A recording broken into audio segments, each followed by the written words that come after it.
कहानी की शुरुआत माँ और बेटे के एक बहुत ही सुंदर सीन से होती है। आना एक सिंगल मदर है और ये छोटा सा प्यारा बच्चा, इसका नाम सियोंग है। सुबह से ही बहुत जोरों की बारिश हो रही है। बारिश कुछ अजीब सी लग रही है, तो इस बारिश के पानी को देखकर सियोंग अपनी मम्मी से जिद करने लगता है कि उसे स्विमिंग करनी है। उसकी माँ उसे किसी तरह समझा बुझाकर रोज की तरह नाश्ता बनाने जाती है। तभी अचानक वो नोटिस करती है कि उसके घर के फ्लोर पर पानी आ रहा है। खिड़की की तरफ देखने पर पता चलता है कि खिड़की से भी पानी अंदर घुसने लगा है। ये देखकर वो काफी हैरान रह जाती है, क्योंकि वो उस बिल्डिंग के 3rd फ्लोर पर रहती है। तीसरी मंजिल तक पानी पहुंच जाना कोई नॉर्मल बात नहीं है। अचानक उसे सुनाई देता है कि बिल्डिंग के माइक पर अनाउंसमेंट हो रही है कि 3 मंजिल तक पानी पहुंच चुका है, इसलिए जितना जल्दी हो सके सबको ऊपर के फ्लोर्स पर जाने के लिए कहा जा रहा है। साथ ही एक और बात बताई जाती है कि पूरी बिल्डिंग में कहीं भी इलेक्ट्रिसिटी नहीं है, इसलिए नेचुरली लिफ्ट बंद हो गई है। ऊपर जाने के लिए सबको सीढ़ियों का इस्तेमाल करना होगा। ये सुनकर आना बिना देर किए अपना जरूरी सामान पैक करना शुरू कर देती है, लेकिन उसी वक्त हर तरफ पानी देखकर सियोंग स्विमिंग के लिए अपनी माँ को बहुत परेशान कर रहा था। चारों तरफ के हालात देखकर आना पहले से ही बहुत टेंशन में थी। ऊपर से सियोंग की ऐसी जिद पर उसे गुस्सा आ जाता है और वो उसे काफी डांटती है। इसके बाद वो जल्दी जल्दी अपना जरूरी सामान और कपड़े बैग में भरने लगती है। तभी उसके फोन पर एक कॉल आता है। फोन रिसीव करने पर दूसरी तरफ से एक आदमी कहता है, क्या आप डार्विन कंपनी की मैनेजर आना बोल रही हैं? क्या आपके फ्लोर पर पानी घुस गया है? आना जवाब देती है, हाँ। तब वो आदमी कहता है, तो कुछ ही देर में आपका पूरा फ्लोर डूब जाएगा। आप जितना जल्दी हो सके वहाँ से निकलकर ऊपर के फ्लोर्स की तरफ आइए। मैं ऊपर ही हूँ, मैं आप लोगों को रेस्क्यू करने आया हूँ। और हाँ, अगर आप अपने साथ सामान लाने की सोच रही हैं, तो प्लीज उसे वहीं छोड़ दीजिए। ये कहते ही फोन कट जाता है। फोन कटने के बाद आना बिल्कुल देर नहीं करती और सियोंग की कुछ जरूरी दवाइयाँ लेकर निकलने के लिए उसे आवाज लगाती है, लेकिन उसे सियोंग कहीं भी नजर नहीं आता। असल में सियोंग को जब उसकी माँ डांटती है या उसका मन खराब होता है, तो वो अलमारी के अंदर जाकर छिप जाता है। ये बात आना बहुत अच्छे से जानती है, इसलिए वो अलमारी खोलकर उसे समझाती है और प्यार से बाहर निकाल लाती है। बाहर आते ही वो एक भयानक मंजर देखती है। चारों तरफ बस पानी ही पानी। पानी जैसे किसी शैतान का रूप ले चुका है, जिसे देखकर लग रहा है कि वो सबको निगल जाएगा। सैकड़ों लोग अपनी जान बचाने के लिए इधर उधर भाग रहे हैं।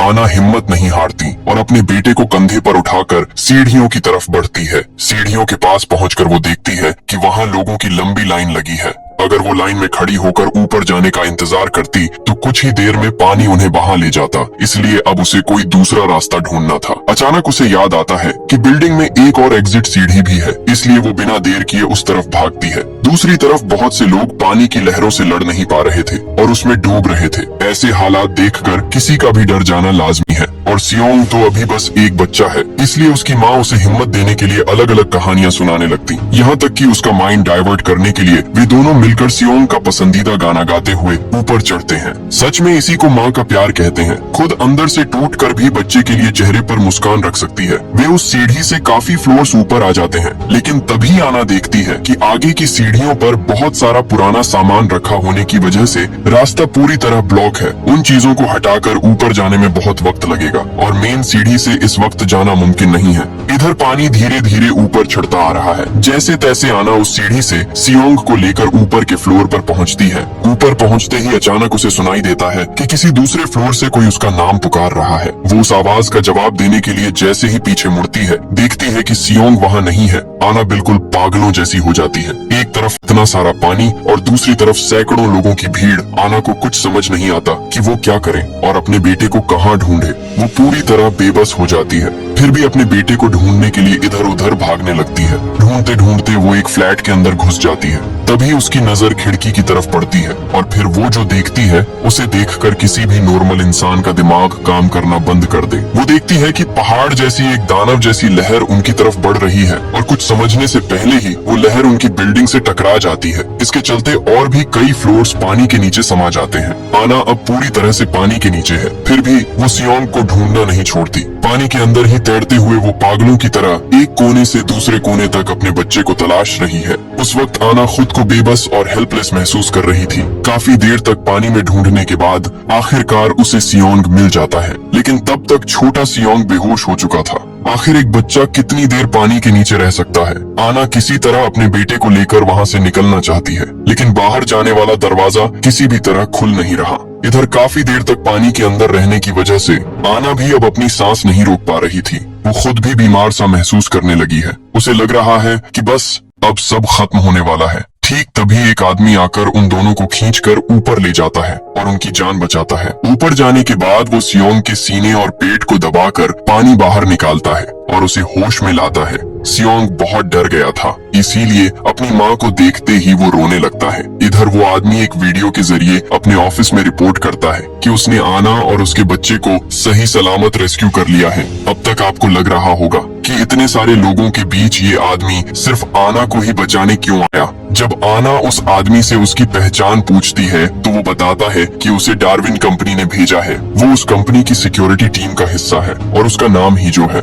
इसके बाद जब हीजो उन्हें लेकर ऊपर की तरफ जा रहा था तब आना उससे पूछती है, बाहर का पानी इतना नमकीन क्यों है? मुझे तो लगता है कि ये कोई मामूली बारिश नहीं है। तभी हीजो उसे बताता है कि बारिश तो नॉर्मल है, लेकिन यहाँ जो बाढ़ आई है वो समंदर का पानी है। असल में अंटार्कटिका में एक उल्का पिंड गिरा है जिसकी वजह से सारी बर्फ पिघल गई है और ये बाढ़ आई है। आना पूछती है क्या इस बारे में वैज्ञानिकों को कुछ नहीं पता था? हीजो बताता है कि साइंटिस्ट को सब कुछ पहले से पता था, लेकिन उनके पास इस सिचुएशन को संभालने का कोई रास्ता नहीं था। इसीलिए वे बेकार में लोगों को बताकर अफरा तफरी या डर का माहौल नहीं बनाना चाहते थे। और हाँ, आज शायद इस दुनिया का आखिरी दिन हो सकता है, सब कुछ पूरी तरह खत्म हो जाएगा। हीजो की बातें सुनकर आना परेशान हो जाती है और पूछती है, अगर दुनिया खत्म ही होने वाली है तो आखिर हम जा कहाँ रहे हैं? हीजो आना से कहता है, आप भले ही खुद को डार्विन कंपनी की एक मामूली मैनेजर समझती हो, लेकिन आप कोई साधारण इंसान नहीं है। आपकी कंपनी में एआई के लिए जो इमोशन इंजन तैयार किया जाता है उसे सिर्फ आप और आपके बॉस ही बना सकते हैं। सुबह से आपके बॉस और उनकी बेटी का कहीं पता नहीं है। शायद वे अब तक पानी में डूब चुके होंगे, इसलिए अब हमारी आखिरी उम्मीद सिर्फ आप हैं।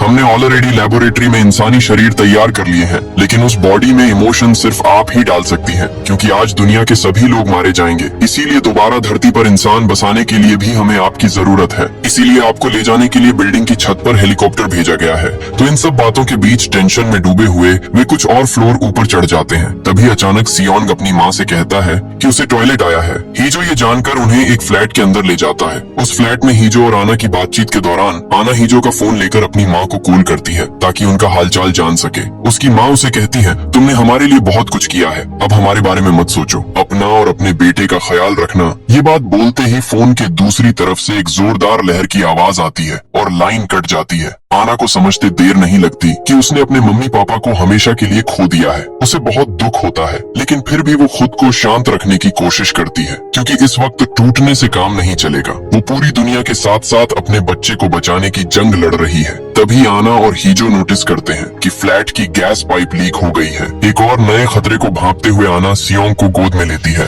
और वे तीनों वहाँ से निकल पड़ते हैं। लेकिन बाहर इससे भी बड़ी तबाही उनका इंतजार कर रही थी, जिसका उन्हें अंदाजा भी नहीं था। एक तरफ बिल्डिंग के चारों ओर पानी ही पानी और आंखों के सामने डूबते हुए सैकड़ों लोग, दूसरी तरफ वे जिस ओर जाने की कोशिश कर रहे थे वहीं गैस लीकेज की वजह से बड़े बड़े धमाके हो रहे थे। ये नजारा किसी कयामत से कम नहीं था। कोई और रास्ता न देखकर हीजो सीढ़ियों से ऊपर जाने की उम्मीद छोड़ देता है और बालकनी के सहारे ऊपर चढ़ जाता है। ऊपर पहुंचकर हीजो आना से कहता है, आप अपने बेटे को मुझे पकड़ा दीजिए। आना अपने बच्चे की जान बचाने के लिए उसे हीजो की तरफ बढ़ाने की कोशिश करती है, लेकिन डरा हुआ छोटा सियोंग अपनी माँ को छोड़कर किसी और के पास जाने को तैयार नहीं था। काफी मशक्कत के बाद वो सियोंग को हीजो तक पहुंचा तो देती है, पर खुद को संभाल नहीं पाती। उसका पैर फिसलता है और वो सीधे नीचे गहरे पानी में जा गिरती है। लेकिन इस बार भी वो हार नहीं मानती। किसी तरह तैर कर वो फिर से एक फ्लोर पर पहुंच जाती है। जब वो उस फ्लोर से ऊपर जाने की कोशिश कर रही थी तभी उसे लिफ्ट के अंदर से एक बच्चे के रोने की आवाज आती है। वो लिफ्ट के पास जाती है तो देखती है कि लिफ्ट बंद पड़ी है। इसी बीच उसकी नजर दो आदमियों पर पड़ती है जो इस मुसीबत का फायदा उठाकर अपार्टमेंट्स में चोरियां कर रहे हैं। क्या अजीब हालत है, जहां लोग जिंदगी और मौत के बीच लड़ रहे हैं। खैर, आना लिफ्ट में फंसे बच्चे को बचाने की बहुत कोशिश करती है,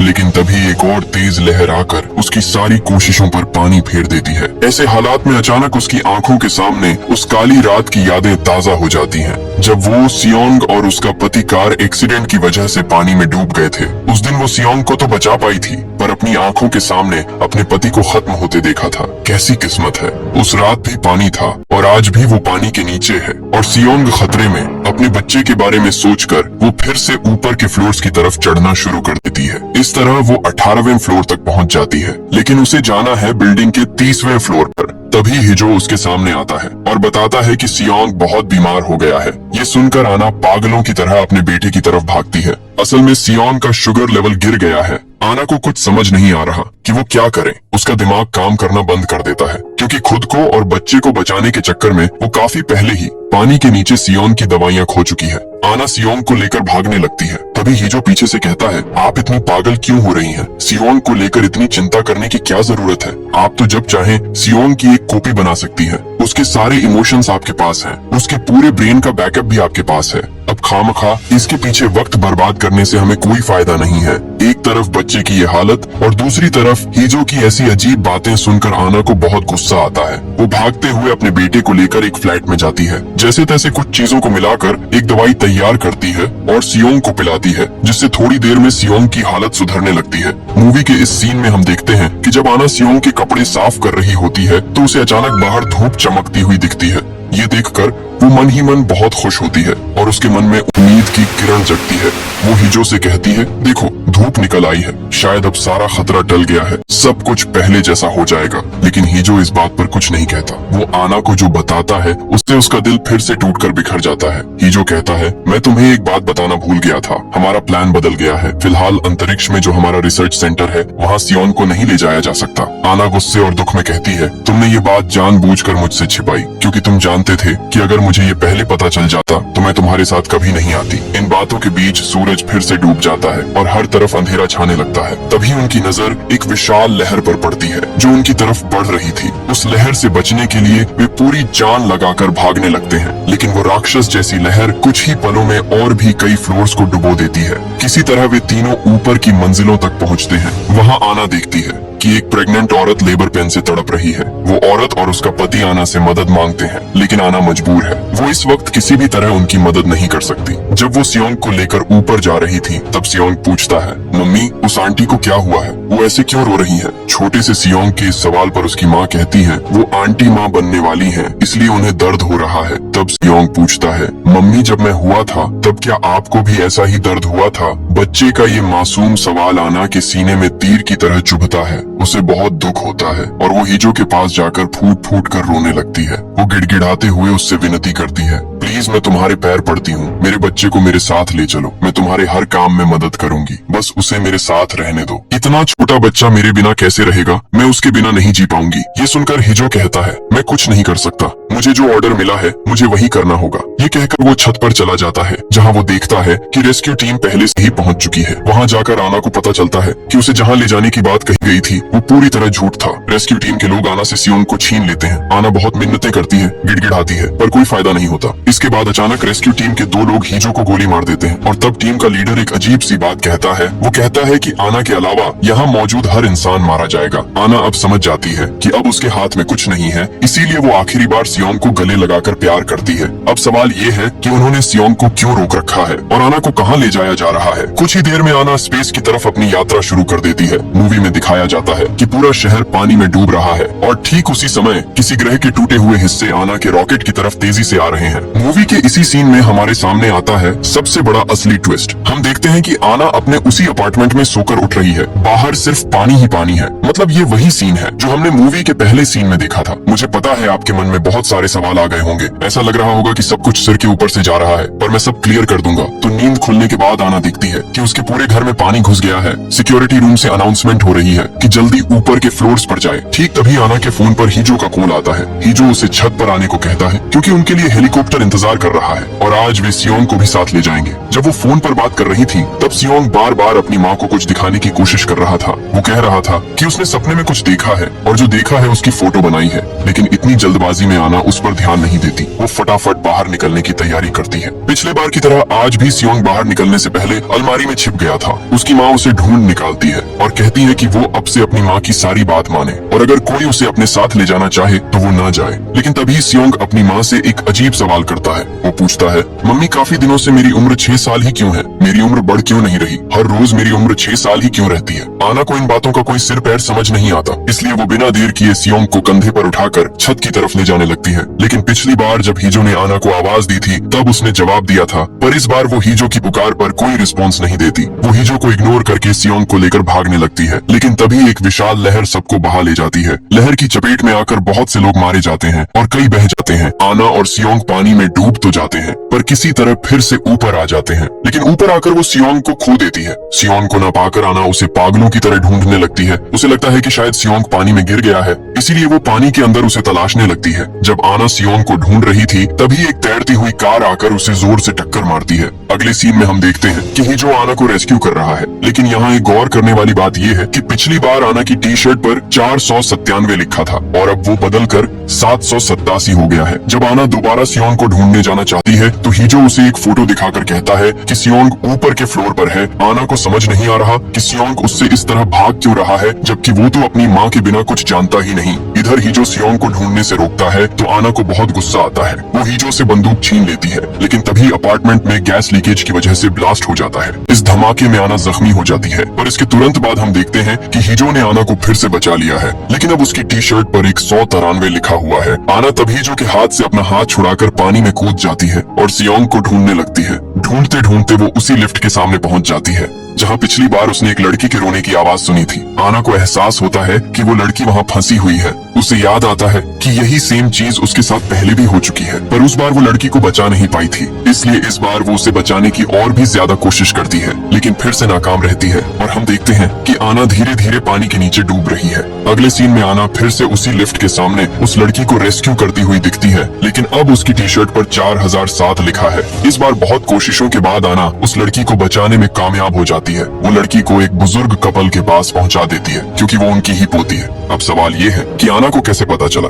कि यही उसके ग्रैंड पेरेंट्स हैं। आना उस लड़की से पूछती है, क्या तुमने सियोंग को कहीं देखा है? लड़की जवाब देती है, जब मैं लिफ्ट में फंसी थी तब मैंने 2 लोगों को सियोंग से बात करते सुना था। आना उसकी बात सुनकर आगे बढ़ती है तो उसे वहीं 2 लड़के मिलते हैं जो चोरी कर रहे थे। आना ने इन्हें पिछली बार भी देखा था। उन लड़कों के साथ उसकी हाथापाई होती है, तभी ही जो आकर उन लड़कों को पीटना शुरू कर देता है। जब उनसे सियोंग के बारे में पूछा जाता है तो वे बताते हैं कि उन्होंने सियोंग को देखा जरूर था पर उसे मारा नहीं। ही जो गुस्से में आकर उन्हें पानी में फेंक देता है। इसके बाद आना जब फिर से सियोंग को ढूंढने के लिए आगे बढ़ने लगती है तो ही जो उसे रोककर कहता है कि कुछ ही देर में रेस्क्यू टीम यहाँ आ जाएगी और वे ही सियोंग को ढूंढ निकालेंगे, लेकिन आना उससे रिक्वेस्ट करती है कि रेस्क्यू टीम के आने से पहले वे खुद सियोंग को ढूंढे। आना के बात करने के अंदाज से हिजो को कुछ शक होता है क्योंकि आना उससे ऐसे बात कर रही है जैसे उसे बहुत पहले से जानती हो। अगले सीन में दिखाया जाता है कि आना एक दीवार पर पेंट से कुछ ड्रॉ कर रही है, पर इस बार भी नोटिस करने वाली बात यह है कि उसकी टी शर्ट पर 7793 लिखा है। अब आना ऊपर के फ्लोर पर जाती है तो देखती है कि उस प्रेग्नेंट महिला ने बच्चे को जन्म दे दिया है। ये देखकर आना अपना कोट उतारकर उस महिला को दे देती है। वहाँ से जाते वक्त आना सुनती है कि वो महिला अपने पति से कह रही है कि उसने सपने में देखा था कि पूरा शहर सुनामी में बह गया है, लेकिन वे बच गए हैं। ये सुनकर आना को याद आता है कि सुबह सोकर उठने के बाद सियोंग ने भी उससे कहा था कि उसने सपने में कुछ देखा है और उसने उसे अपने टैब पर ड्रॉ करके आना के फोन पर भेज दिया था। आना जैसे ही अपना मोबाइल चेक करती है वो तस्वीरें देखकर हैरान रह जाती है। यहाँ हमें पता चलता है कि पहली बार जब सियोंग बेहोश हो रहा था तब उसने आखिरी जो मंजर देखा था उसे ड्रॉ करके अपनी माँ के फोन पर भेजा था। और सबसे हैरान करने वाली बात ये थी कि उसने वही सेम फोटो एक बार नहीं बल्कि हजारों बार भेजी थी। कहानी अब पूरी तरह से टाइम लूप और पैरेलल रियलिटी की तरफ इशारा कर रही है। क्या आप जानना चाहते हैं कि इन हजारों तस्वीरों और टी शर्ट पर बदलते नंबर्स का असली राज क्या है? आना अब समझ जाती है कि सियोंग क्यों उसे बार बार बोल रहा था कि उसकी उम्र 6 साल पर क्यों रुकी हुई है। तभी आना लास्ट फ्लोर की अलमारी में सियोंग को ढूंढने जाती है, लेकिन वो वहाँ नहीं मिलता। उसी वक्त डार्विन टीम के लोग और हीजो आकर दवा के जरिए आना को बेहोश करने की कोशिश करते हैं। बेहोश होने से पहले आना हीजो से कहती है, छत पर ये लोग तुम्हें मार देंगे, तुमसे मेरी पहले भी कई बार मुलाकात हो चुकी है। तभी हम देखते हैं कि आना की टी शर्ट पर 13,417 लिखा हुआ है। ये बात हीजो के मन में शक पैदा कर देती है, इसलिए वो अपनी ही टीम के लोगों को वहीं मार देता है। इसके बाद वो एक इंजेक्शन देकर आना को होश में लाता है। होश में आते ही आना इस कहानी का असली ट्विस्ट रिवील करती है। डार्विन रिसर्च सेंटर काफी समय से सिंथेटिक ह्यूमन बॉडी बनाने के सीक्रेट प्रोजेक्ट पर काम कर रहा था। वे 3D मॉडल के जरिए ऐसी बॉडीज बनाते हैं जो इंसानों की तरह सब कुछ कर सकती हैं, यहाँ तक कि बच्चे को जन्म देना भी। लेकिन प्रॉब्लम ये थी कि उनके अंदर गुस्सा, दुख या प्यार जैसे कोई इमोशंस नहीं थे। इसलिए आना और उसके बॉस ने इमोशन इंजन पर काम शुरू किया था। इसके लिए दो चीजों की जरूरत थी, एक टेस्ट सब्जेक्ट और दूसरा टेस्ट सैंपल, क्योंकि एक इंसान का दूसरे इंसान के प्रति प्यार और जिम्मेदारी से ही इमोशन पैदा होता है। इसलिए उन्होंने दो आर्टिफिशियल बॉडीज बनाई। उन दोनों में से एक सियोंग है। इसका मतलब है कि सियोंग कोई इंसान नहीं बल्कि एक सिंथेटिक ह्यूमन बॉडी है और आना उसकी बायोलॉजिकल मां नहीं है। इसीलिए उस दिन जब सियोंग ने प्रेग्नेंट औरत को देखकर आना से पूछा था कि क्या उसे जन्म देते वक्त आना को भी इतना ही दर्द हुआ था, तब आना उस सवाल का कोई जवाब नहीं दे पाई, क्योंकि उसने सच में सियोंग को जन्म नहीं दिया था। शुरुआत में आना सियोंग की ज्यादा परवाह नहीं करती थी, यहाँ तक कि अपने पति की मौत के बाद वो सियोंग पर टेस्ट पूरा किए बिना ही उसे डार्विन सेंटर वापस करना चाहती थी, क्योंकि सियोंग को बचाने के चक्कर में ही उसने अपने पति को हमेशा के लिए खो दिया था। उनका काम बस एक तय समय तक इन टेस्ट्स के जरिए डाटा कलेक्ट करना था और फिर उसे रिसर्च सेंटर भेजना था। उनका प्लान था कि इसी डाटा से वे इमोशन इंजन को प्रमोट करेंगे और बाद में उस एआई इमोशन को सिंथेटिक बॉडीज में इस्तेमाल करेंगे। लेकिन पूरा काम खत्म होने से पहले ही उन्हें पता चला कि अंटार्कटिका में एक विशाल एस्टेरॉइड टकराने वाला है। इसकी वजह से पूरी दुनिया में एक महासुनामी आएगी जो मानव जाति का नामो निशान मिटा देगी। समय कम होने की वजह से डार्विन लैब से सियोंग का डाटा कलेक्ट करने के लिए लोग भेजे जाते हैं और रिसर्च के लिए आना को भी उनके साथ जाना पड़ता है। लेकिन जाने के वक्त जब उनका स्पेस शिप एस्टेरॉइड के टुकड़े से टकराकर तबाह हो जाता है तो आना बुरी तरह जख्मी हो जाती है। मौत को करीब देखकर आना एक बड़ा फैसला लेती है, क्योंकि टेस्ट सैंपल तो मिल चुका था लेकिन टेस्ट सब्जेक्ट नहीं मिला था। इसलिए वो खुद एक माँ के तौर पर इस एक्सपेरिमेंट का टेस्ट सब्जेक्ट बनने के लिए तैयार हो जाती है। इस फैसले के बाद उसकी मेमोरी को एआई सिस्टम में ट्रांसफर कर दिया जाता है। फिर सियोंग को उसे छिपा दिया जाता है। पूरा सेटअप इस तरह किया जाता है जहाँ आना का काम होगा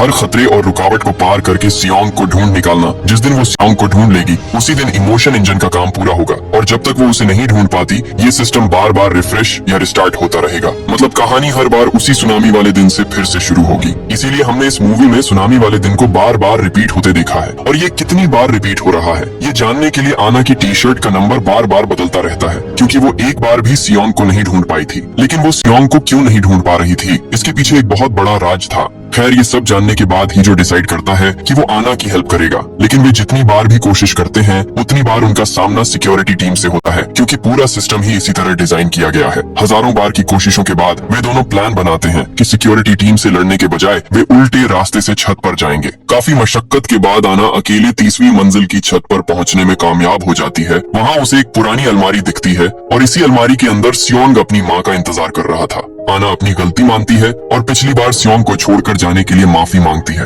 लेकिन सियोंग उसे बताता है कि आना ने उसे कभी छोड़ा ही नहीं था। दरअसल हेलीकॉप्टर पर चढ़ते वक्त आना ने उसके कान में कहा था कि वो इस अलमारी में छिपकर उसका इंतजार करे। इसीलिए सिस्टम जितनी बार रिस्टार्ट हुआ सियोंग हर बार यहीं आकर छिप जाता था। तभी वहाँ सिक्योरिटी टीम पहुँच जाती है और दूसरी तरफ से एक बहुत बड़ी लहर उनकी ओर बढ़ती दिखती है। आना सियोंग को पानी में कूदने के लिए कहती है और खुद टीम के लोगों से लड़ने लगती है। काफी देर लड़ने के बाद वो भी पानी में छलांग लगा देती। हम देखते हैं कि पानी के अंदर एक माँ अपनी पूरी जान लगा रही है ताकि वो अपने बच्चे को बचा सके। सच में माँ का एहसास ही कुछ अलग होता है, फिर चाहे वो सिंथेटिक बॉडी हो या हार्ट मांस का शरीर। सियोंग ने अपनी जिंदगी में पहला शब्द माँ ही बोला था। अचानक एक लहर उनसे टकराती है, लेकिन माँ और बेटा मरते नहीं है बल्कि एआई इमोशन इंजन कंप्लीट हो जाता है। इसके बाद सुनामी रुक जाती है और यहीं पर ये कहानी खत्म हो जाती है। दोस्तों आपको वीडियो पसंद आई हो तो लाइक और कमेंट करके जरूर बताना। मिलते हैं आपसे अगली वीडियो में।